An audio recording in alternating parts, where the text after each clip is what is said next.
Sahabat, kita kembali jumpa dalam acara Gema Kasih Indonesia, sebuah program yang dirancang untuk membicarakan masalah-masalah yang kita lihat, kita hadapi, kita pergumulkan di tengah-tengah masyarakat, masalah politik, sosial, ekonomi, ya tentu dilihat juga dari perspektif iman Kristen.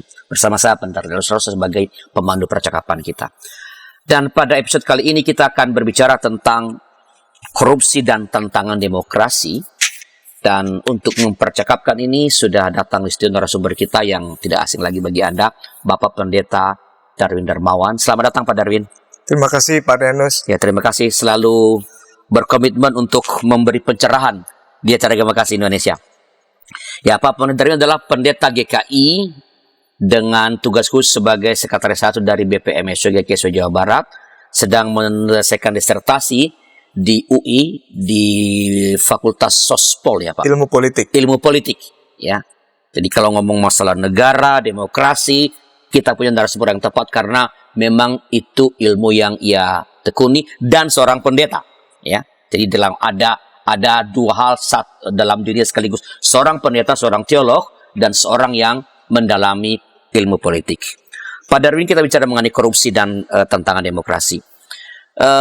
Dalam episode yang lalu dengan Pak Darwin juga, Pak Darwin sudah mengatakan bahwa indeks persepsi korupsi IPK, persepsi korupsi di Indonesia sekarang itu sama dengan ketika Pak Jokowi baru mulai memerintah. Artinya kurang lebih 8 tahun 9 tahun yang lalu. 9 tahun lalu. Oke. Ya. Walaupun sempat bagus ya. Sempat bagus, tapi ya kembali lagi ke titik awal. Kalau dalam analisa Pak Darwin, apa sih yang membuat korupsi ini kok ya saya nggak bisa hilang lah ya, karena dari negara mana juga pasti ada korupsinya, tergantung besar-besar. Tapi mengapa korupsi ini tidak kunjung mengalami penurunan? Ya kalau secara politik, sistem demokrasi yang berlangsung di banyak negara ini adalah sistem demokrasi kapitalistik. Pada satu sisi demokrasi itu memang merupakan gagasan luhur bagaimana menciptakan kesejahteraan, keadilan, kemakmuran untuk semua rakyat atau sebagian besar rakyat paling sedikit. Nah, tetapi demokrasi yang luhur itu tidak ada di ruang hampa, melainkan ada dalam konteks budaya masyarakat sekarang yang kapitalistik, Pak. Apa itu budaya kapitalistik? Budaya yang menganggap penting materi. Budaya yang menganggap sukses orang kaya. Budaya yang menganggap orang yang punya banyak harta itu orang yang keren hidupnya. Nah, dalam praktek politik di banyak negara, demokrasi kapitalistik itu seringkali menjadi semacam pasangan yang tepat satu sama lain. Demokrasi salah satu muaranya adalah kekuasaan. Ketika mencari kekuasaan dalam proses pemilu, berada dalam budaya kapitalistik. Makanya tidak heran apa yang disebut dari ilmu politik itu bahwa upaya politik mencari suara perlu political cost, ongkos politik, sosialisasi visi misi, lalu mengenalkan siapa dia, track record, reputasi dan seterusnya, itu political cost. Tetapi karena ada demand masyarakat yang materialistik, yang rakus duit, ini ngomong apa adanya, kemudian political cost itu berubah jadi money politik. Dan di banyak negara demokrasi, money politik dengan berbagai macam turunannya itu seringkali terjadi. Nah, itu pertama. Kenapa korupsi nggak bisa hilang? Karena mulai dari saat mencari kekuasaan atau mendapatkan kekuasaan, mereka-mereka ini membeli dengan uang. Kalau hitung-hitungan teoritis, gaji yang didapat ketika berkuasa itu kan nggak sebanyak ketika dia keluar uang. Apa aja orang-orang yang hidup di masa kapitalistik ini mau rugi ketika jadi penguasa? Kan ketika dia berkuasa ya dia akan mencari tambahan atau mengganti uang yang hilang ketika proses politik itu mengharuskan mereka mengeluarkan money politics, bukan political cost. Itu pertama. Yang kedua, seringkali masyarakat demokrasi mengasumsikan ketika penguasa sudah terpilih, maka dengan sendirinya sistem politik itu menjamin bahwa segala sesuatu berjalan dengan baik. Percaya begitu saja mengandaikan akan baik. Padahal tidak demikian. Gak ada kontrol ya. Nah, ketika eksekutif tidak dikontrol soal anggaran oleh legislatif, rakyat percaya itu sudah selesai, kami sudah bertanggung jawab memilih 5 tahunan. Nah, disinilah proses yang istilahnya itu ada black box, kotak hitam, kita nggak bisa ngelihat di belakang layar politik lagi pada ngapain, eksekutif dengan legislatif. Ada proyek apa kita nggak tahu. Ada kesepakatan apa kita nggak tahu. Ada kesepakatan seperti apa kita nggak mengerti.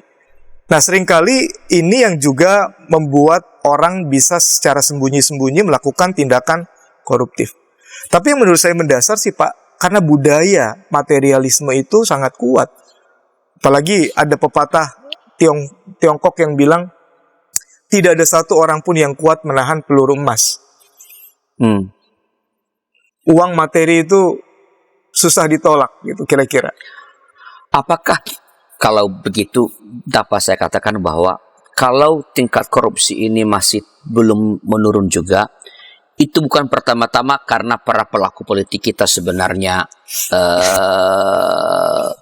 punya jiwa koruptif yang begitu luar biasa, tapi karena rakyat kita yang rakus akan uang. Apa begitu? Bisa ya, bisa tidak. Yang politis ini juga rakus uang. Saya terinspirasi dengan apa yang dikatakan Pak Ahok. Pak Ahok tuh pernah bilang begini, Pak. Menurut saya menarik. Kalau kamu milih orang, jangan kamu pilih orang yang sudah kaya, lalu kamu berpikir kalau orang kaya itu nggak akan korupsi. Udah beres, dia udah punya uang. Jangan. Kenapa? Bisa jadi orang kaya itu korupsinya malah lebih besar dibanding orang yang tadinya memenuhi kebutuhan dasar saja susah. Dia kalau makan biasa, makan sehari 10.000, bisa makan yang harganya 50.000 itu udah puas. Tapi kalau orang yang sudah biasa makan setiap hari 500.000, dia perlu makan yang di atas itu. Dan itu nilai penggelapan uangnya lebih tinggi. Karena itu kata Pak Ahok, yang harus kita cari adalah mereka-mereka yang punya karakter bagus. Nah, kita punya misalnya teladan Pak Muhammad Hatta. Bagaimana dia sangat-sangat sederhana, bagaimana dia bilang cukup adalah cukup, bagaimana dia nggak punya sepatu loh sebagai pemimpin republik. Sepatu yang bagus maksudnya ya. Sepatu yang bagus, yang belly. Dia pengen punya belly. Saya baca. Iya, dia pengen punya belly tapi nggak bisa beli pun ya sudah. Nah, jadi yang salah sebetulnya bukan rakyat yang disalahkan. Ya semua salah karena rakus duit. Kira-kira begitu. Artijo misalnya, Hakim Artijo juga sama. Hakim Artijo ada juga. Nah, perlu lebih banyak orang-orang seperti ini dan kita yakin sebetulnya ada. Sayangnya orang-orang seperti ini mungkin nggak tertarik masuk politik. Soal karakter, karena tadi kalau Pak Darwin mengatakan bahwa kos politiknya memang lebih besar dibanding dengan gaji yang diterima ketika menjabat jabatan politik tertentu. Tapi saya pernah dengar tuh dari Ahok dan beberapa pemimpin bahwa sebenarnya kalau dihitung-hitung gajinya itu lebih banyak, lebih dari cukup untuk menghidupkan ya. Ya, atau kalau dengar Krisdayanti ngomong gaji anggota dewan, iya, besar sekali ya. Ya, apa yang kurang lagi? Mau ngapain lagi gitu loh. Jadi persoalannya bukan pada nilai uang yang kurang atau lebih, persoalannya pada karakter seorang. Dia cukup atau tidak? 100 miliar, 200 miliar, 1 triliun buat orang yang karakternya tidak benar ya tidak cukup. Yang kemarin kasus pegawai Kementerian Keuangan Pak Rafael Alun. Ya. Kalau meninggal itu uangnya buat apa segitu banyak gitu kan? Ya. Dan itu memukul Ibu Sri Mulyani ya, karena gaji mereka udah sebetulnya sudah lebih tinggi dari yang lain-lain. Betul Tetap sekali. Korupsi juga. Masih korupsi. Jadi bukan soal di karakter, kultur, karakter. Dan demokrasi membuka peluang untuk korupsi. Demokrasi kapitalistik memberi apresiasi terhadap orang-orang yang kaya, termasuk kita, masyarakat kita. Ya kan, kita kadang-kadang jemaat misalnya mendidik anak supaya jadi orang kaya, bukan menjadi orang yang punya karakter, rendah hati. Nah, ini yang kemudian namanya budaya itu kan sesuatu yang dianggap value bersama yang kita harus ikuti. Kalau tidak kita ngerasa nggak di situ gitu, nggak diterima. Nah, kalau kulturnya seperti itu, maka demokrasi yang demikian agak susah membuat keadilan semakin terwujud, korupsi semakin berkurang. Apakah itu berarti bahwa semakin matang sebuah negara berdemokrasi, semakin tinggi tingkat korupsinya? Ada studi yang seperti itu, walaupun yang menolak banyak, karena begini, demokrasi itu juga meminimalisir korupsi oleh karena ada transparansi, ada check and balances dibanding otoritarianisme. Ya, kalau otoriter nggak ketahuan yang korupsi siapa karena nggak ada yang kontrol. Demokrasi sih lebih bagus, tapi demokrasi tidak menjamin keadilan terwujud. Negara-negara demokrasi kapitalistik seperti Amerika itu kan, atau Perancis itu banyak sekali orang miskin, Pak. Tapi juga ada segelintir orang yang menguasai aset nasional sedemikian besar. Jadi kalau begitu demokrasi sebenarnya membuat juga keadilan ekonomi atau keadilan sosial itu semakin susah dicapai. Kalau kita lihat, kalau Amerika, ya kita lihat kan di TV juga sekarang, di berita bukan di TV lah, di media sosial, banyak para orang yang homeless sekarang ini kan, ya. Benar. Itu kan kampiun demokrasi. Kalau negara yang seperti Amerika tidak bisa juga mewujudkan keadilan ekonomi dan sosial, berarti apa kita nggak punya harapan meskipun kita telah memilih demokrasi? Karena bagaimanapun tidak ada sistem lain yang lebih bagus dari demokrasi sekarang. Apakah kita ditakdirkan ada? Demokrasi individualistik kapitalistik begitu muaranya. Dan kita one man one vote, bebas gitu, arahnya ke sana. Kalau kita tidak melakukan semacam paradigm shift, ya endingnya sih akan ke sana menurut saya. Tetapi ada rute lain yang bisa kita tempuh. Misalnya negara-negara Skandinavia seperti Denmark, Finlandia, itu negara yang disebut negara sosial demokrasi, itu memperjuangkan kesejahteraan bersama. Misalnya orang-orang yang kaya, boleh, silakan Anda kaya. Tapi untuk kekayaan yang Anda dapat, pajak yang Anda harus berikan juga pajak progresif sangat besar jumlahnya. Itu buat apa? Buat fasilitas publik, buat orang-orang yang perlu dibantu secara pendidikan dan kesehatan dan lain-lain. Nah, sebetulnya Pancasila sih spiritnya ke sana ya, Pak. Jadi ada alternatif sebenarnya ya. Tapi bisa seperti apakah sebulan misalnya agak detail tentang ini bahwa, dan apakah Indonesia kita ini yang punya Pancasila tadi punya prospek untuk tidak menjadi negara demokrasi kapitalis setelah beberapa informasi berikut ini.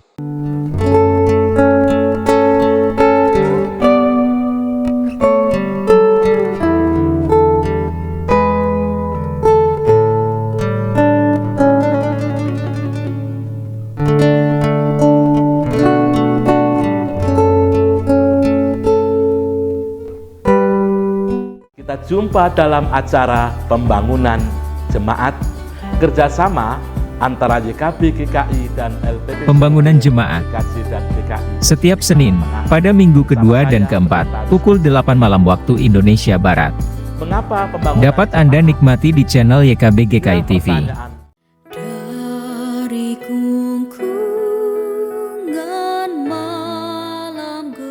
Nyanyikanlah nyanyian baru. Setiap hari Rabu, pukul 12 waktu Indonesia Barat. Dapat Anda nikmati di channel lagu rohani YKB GKI TV. Tanganku dipegang. Injil dalam melodi. Setiap hari Kamis, pukul 12 waktu Indonesia Barat. Dapat Anda nikmati di channel Bedah Lagu YKB GKI TV.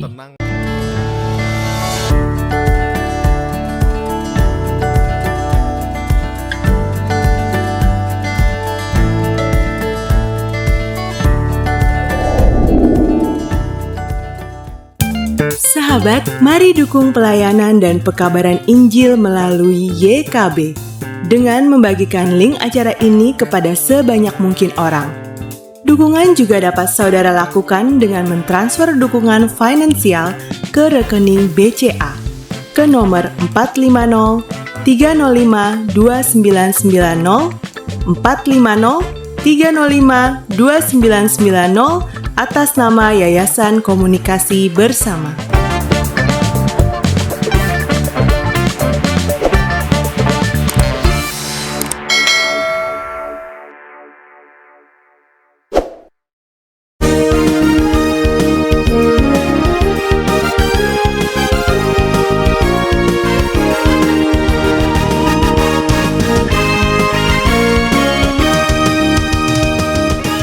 Sahabat, terima kasih masih bersama kami dalam acara Agama Kasih Indonesia dengan saya Pendeta Arhan Selaru sebagaimana percakapan kita dan narasumber kita Bapak Pendeta Darwin Darmawan. Kita bicara mengenai korupsi dan tantangan demokrasi. Pak Darwin tadi kan, Pak Darwin menyebut ada negara Skandinavia, ya. Nah, yang bisa menjadi semacam contoh. Nah, apakah apa yang bisa dilakukan ya agar demokrasi, ya, sebagai sistem pemerintahan yang relatif masih dibanding dengan yang lain-lainnya itu relatif lebih baik, ya. Apa yang dilakukan supaya demokrasi itu setidaknya mengurangi tingkat korupsi dan membuat tadi upaya memperjuangkan keadilan ekonomi atau sesuatu itu mencapai titik seimbang yang tepat. Kan dalam pandangan saya, pertama tidak mungkin bahwa semua rakyat itu punya harta yang sama. Iya. Pasti ada ketimpangan, nggak mungkin. Tapi apakah ada titik seimbang yang tepat terhadap itu sampai kita mencapai itu? Dan sama korupsi nggak bisa dihilangkan, ya. Tapi bagaimana apa yang perlu dilakukan agar dengan sistem demokrasi ini kita masih bisa tetap menekan angka korupsi dan keadilan sosial bisa diperjuangkan? Iya, Pak. Dan negara-negara yang Pak Adrianus bilang itu istilahnya welfare states, negara-negara kesejahteraan. Jadi mereka mengedepankan atau memberi ruang bagi tiap warga negaranya bekerja, mencari uang, dan lain-lain, sama seperti negara demokrasi yang menjamin kebebasan. Tetapi mereka sadar bahwa iklim kebebasan itu perlu diregulasi, diatur oleh pemerintah sebagai semacam wasit, agar tidak yang kuat semakin kuat, yang lemah semakin lemah. Sebab kompetisi bebas dalam kehidupan bersama ya pasti mendatangkan ketidakadilan. Yang kuat akan makan yang lemah. Iya, di mana-mana seperti itu. Saya pernah misalnya ngobrol dengan teman, ya kalau dibebaskan semua orang di jalan tol, ya mobil yang cc-nya besar, seradak seruduk bisa sampai duluan, yang lain enggak. Atau yang pakai rotor seperti sekarang ini. Nah, perlu diatur. Nah, pemerintah melakukan regulasi salah satunya dengan misalnya mengenakan pajak yang tinggi buat mereka-mereka yang penghasilannya berbeda-beda. Gitu. Dan pajak ini sangat tinggi nilainya. Sehingga apa? Sehingga nilai pajak ini dipakai untuk membantu kebutuhan masyarakat secara bersama. Negara-negara di sana pendidikannya bagus, jaminan kesehatannya bagus, dan relatif sama. Yang nggak ada kelas-kelasan gitu ya. Orang yang seperti apapun ya sakit begini, perlakuannya cenderung sama. Nah, kalau demikian halnya negara mengatur, kan orang juga kemudian berpikir 1000 kali ketika mau kaya sekaya-kayanya. Karena nggak ada privilege yang berbeda, di mata negara kamu tetap sama, di mata hukum kamu tetap sama. Nah, Pancasila menurut saya punya gagasan dasar ke arah sana. Keadilan sosial bagi seluruh rakyat Indonesia. Nah, cuma menurut Pak Todung Mulya Lubis, dia dubes di salah satu negara Skandinavia, dia pernah menulis, sayangnya itu belum diterjemahkan dalam sistem sosial ekonomi yang koheren di negara kita. Satu sama lain masih bertolak belakang gitu. Nah, jadi ada solusi, ada. Cuma apakah kita mau menempuh rute tersebut? Nah, ini perlu kesungguhan dan kesepakatan bersama. Jadi demokrasi Pancasila sebenarnya menyediakan semacam pagar-pagar agar kebebasan individu itu tidak merampas kebutuhan dari anggota masyarakat yang lain. Mestinya kan Pak. Kalau dari sisi substansi kan begitu, persatuan Indonesia. Demokrasi individual yang cenderung bebas tidak boleh dilakukan kalau itu merusak persatuan misalnya. Kritisisme berlebihan tidak boleh dikerjakan kalau itu kemudian melukai perasaan. Nah, kalau koridor yang Bapak bilang itu tetap kita perhatikan, ada spirit kolektif yang membuat kita mestinya memikirkan yang lain, termasuk dalam hal ekonomi. Jadi dengan sebut tadi kan pajak progresif misalnya tadi itu, dan yang berpenghasilan sebut dari berapa ke berapa itu sangat tinggi pajaknya, membuat orang tidak akan mengumpulkan atau mencari uang sebanyak-banyaknya, karena kalau you dapat uang banyak, you juga akan mengeluarkan pajak sebanyak-banyak, tapi kan tetap nggak akan mengurangi korupsi karena bisa disuap juga orang yang mengatur pajak.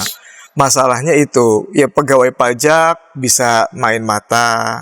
Kita sedih misalnya kasus-kasus seperti Gayus atau Pak Rafael Alun, itu terjadi di negara ini. Dan ini kan yang membuat beberapa orang kita juga berpikir, mau ngapain bayar pajak? Pajaknya aja dikorupsi. Nah, ini jadi lingkaran setan yang nggak pernah berakhir. Dia cari uang sebanyak-banyaknya nggak mau bayar pajak, tapi juga ada alasan karena pegawai pajak begitu, nggak ada ujungnya gitu. Nah, lagi-lagi sebetulnya apa yang disampaikan Pak Jokowi mestinya penting buat ke depan. Revolusi mental. Ini yang rasanya perlu terus konsisten kita kerjakan. Karakter, kejujuran, cukup. Ini gak gampang nih. Dan menariknya, kita punya fondasi ideologi Pancasila yang bilang kita bangsa berketuhanan gitu. Tapi Tuhan ya Tuhan, korupsi tetap jalan gitu. Ini kan ironis sebetulnya ya. Jadi artinya mestinya dalam sistem atau gagasan demokrasi Pancasila itu ada nggak sih? Demokrasi Pancasila ada. Gagasannya. Di UGM ada. Saya pernah baca dulu Profesor Mobiarto ekonomi Pancasila. Ekonomi kerakyatan. Iya. Ya. Gagasan-gagasan dari para scholars itu berarti tidak terterjemahkan dalam regulasi sehingga menjadi seperti ini. Ya Pak, belum operasional di tataran praktis. Jadi yang membuat korupsi susah dikendalikan di negara kita yang demokrasi ini adalah karena demokrasi kita demokrasi kapitalis. Salah satunya ya. Tapi kita nggak bisa mengatakan itu 100%. Karena mengandaikan manusia cuma dikontrol oleh sistem juga kan salah. Kita kan sebetulnya punya agensi untuk melakukan transformasi terhadap sistem. Atau saya nggak mau ikut-ikutan korupsi deh. Bisa juga kan. Jadi ya pelaku-pelakunya, sistemnya, budayanya, ini semua menurut saya saling berkelindan membuat kenyataannya korupsi di negara ini belum lebih baik gitu. Andaikan hanya kita mengandalkan revolusi mental, berarti kan itu mulai dari nol. Dari anak-anak. Orang yang sudah seusia saya, bahkan seusia Pak Darwin ini, kalau udah terbiasa korupsi, you bilang revolusi mental itu rada susah karena udah biasa menikmati kenikmatan dari buah korupsi. Dan kalau mulai dari revolusi mental berarti kita tanam sekarang mungkin baru muncul anak-anak sekarang ini jadi pemimpin sekitar 40 tahun ke depan. Nah, selama 40 tahun ini gimana? Nah, ini nggak gampang memang. Makanya saya pernah berpikir mungkin 1-2 generasi kalau mau serius dipotong. Tapi kan itu nggak mungkin. Kayak yang sekarang lagi menarik kan ya. Ada misalnya OTT. OTT Kepala SAR, Kabasarnas. Ini menurut banyak orang pukulan kuat atau termasuk korupsi untuk daerah 3T terkait dengan BTS. Itu kan luar biasa. Atau Pak Jokowi pernah bilang kalau uang bencana dikorupsi itu dihukum jerah, hukum mati. Mensos yang korup. Ini kenyataan gitu. Nah, menariknya ada yang mengusulkan, janganlah OTT itu hanya mempermalukan dan memperburuk citra Indonesia di mata dunia internasional. Di balik itu kan sebetulnya kita korup, tapi nggak mau ngaku korup, nggak usah dipermalukan, kira-kira begitu. Nah, problem kultural seperti ini menurut saya perlu kritisi kembali. Kalau memang kita memang korupsi gitu ya dibuka saja. Sementara belum ada sistem yang membuat kita bisa meminimalisir korupsi. Pak Luhut misalnya, itu bagus gagasannya. Nggak usah OTT, lebih baik pencegahan. Daripada ditindak, dicegah. Caranya apa? Dengan e-katalog, dengan sistem supaya orang nggak bisa korupsi. Tapi sementara sistemnya belum jalan ya, OTT kayaknya diperlukan juga. Kalau nggak, orang enak-enak aja gitu, maling, Lalu melenggang atau nggak ketahuan. Lah, sudah ketahuan aja jelas-jelas masih bisa dadah-dadah pakai rompi orange, Pak. Kan kalau lihat kaitan antara kita warga Indonesia atau para pejabat-pejabat itu dengan korupsi dan apa yang mereka perlihatkan, apa yang terjadi sekarang ini. Kalau dilihat dari misalnya teori perkembangan moralnya James Sawyer, itu kan pada tahap pertama. Artinya ada kan orang hanya jerak kalau dihukum berat, takut pada hukum. Jadi kelihatannya memang hukuman itu, karena lihat situasi kita sekarang, hukuman itu mungkin walaupun kita nggak mau orang dibunuh, tapi mungkin meniru gaya Cina itu Perlu gitu. perlu kali. Korupsi Hukum mati. menurut Pak Darwin gimana supaya jerah gitu loh. Dia bilang, saya korupsi sekian T, saya masuk penjara 10 tahun, potong, saya keluar, duit gua masih banyak. Sebetulnya ada rute lain selain hukuman mati. Hukuman mati milik Tuhan. Undang-undang perampasan aset dibuat. Anda korupsi, nggak bisa membuktikan pembuktian terbalik, diambil semua uangnya. Menurut saya akan mikir 1000 kali, Pak. Buat apa saya korupsi kalau saya ketangkep, saya dimiskinkan? Ini nggak jalan. Karena Proses di legislasinya Kalau hukuman mati, orang masih bisa jahat nih, Pak. Kalau jahat, gua mati, anak istri gua kaya raya nanti. Namanya udah atas nama orang keluarga, bisa aja loh. Tapi kalau perampasan aset dilakukan, orang yang dihukum betul-betul disuka miskin itu miskin dalam artian sesungguhnya, nggak dapat kamar bagus, bisa jalan-jalan, mestinya sih akan mikir, hukumnya nggak ditakuti karena dia seperti macan ompong, yang ya kayaknya dihukum, tapi bisa nonton, waktu itu Gayus nonton di Singapura gitu, ya nggak apa-apa deh masuk, toh bisa bebas bisa makan di restoran Padang, bisa pesen. Ini yang menurut saya hukumnya nggak betul-betul tajam. Tapi kalau undang-undang perampasan aset dilakukan, pemiskinan dikerjakan, mikir Pak orang, buat apa saya korupsi kalau benar-benar ketangkep bahaya? Tapi kan gini, ini kan lingkaran setan tadi ya, mesti kan ada undang-undang perampasan aset, tapi kan DPR nggak mau membuatnya, karena bisa menjerat mereka juga. Ya itu. Oke. Nah, apakah kalau begitu demokrasi bukan jalan? Karena kan kita, demokrasi itu kan ujungnya kan di DPR. Seluruh aspirasi warga kan di DPR.